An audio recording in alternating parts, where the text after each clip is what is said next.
You shall not sacrifice to the Lord your God a bull or sheep which has any blemish or defect, for that is an abomination to the Lord your God. If there is found among you within any of your gates which the Lord gives you a man or a woman who has been wicked in the sight of the Lord your God in transgressing his covenant, who has gone and served other gods and worshipped them, either the sun or the moon or any host of the heaven, which I have not commanded, and it is told you, and you hear of it, then you shall inquire diligently, and if it is indeed true and certain that such an abomination has been committed in Israel, then you shall bring out to your gates that man or woman who has committed that wicked thing, and shall stone to death that man or woman with stones. Whoever is deserving of death shall be put to death on the testimony of 2 or 3 witnesses. He shall not be put to death on the testimony of 1 witness. The hands of the witnesses shall be the first against him to put him to death, and afterward the hands of all the people.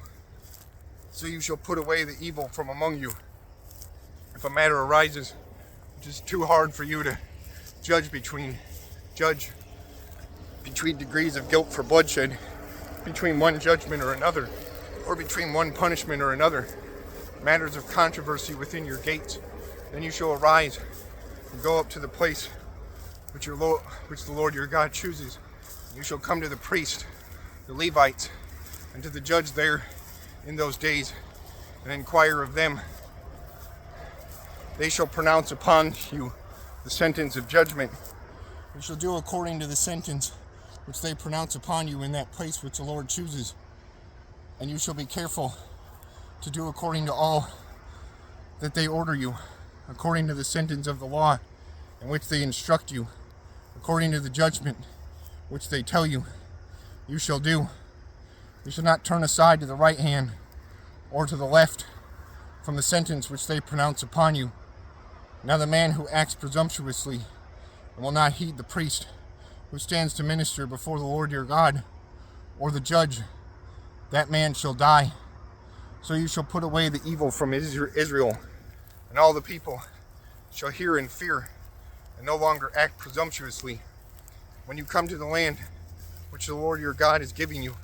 and possess it, and dwell in it, and I say, I will set a king over me, like all the nations that are around me. You shall surely set a king over you, whom the Lord your God chooses.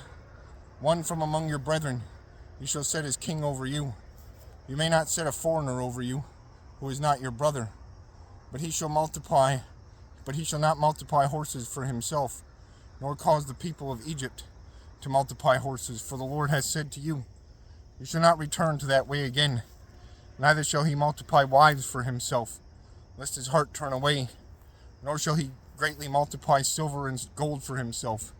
Also, it shall be, when he sits on the throne of his kingdom, that he shall write for himself a copy of this law in a book, from the one before the priest, the Levites, and it shall be with him, and he shall read it all the days of his life, that he may learn to fear the Lord his God, and be careful to observe all the words of this law and these statutes, that his heart may not be lifted above his brethren, that he may not turn aside from the commandment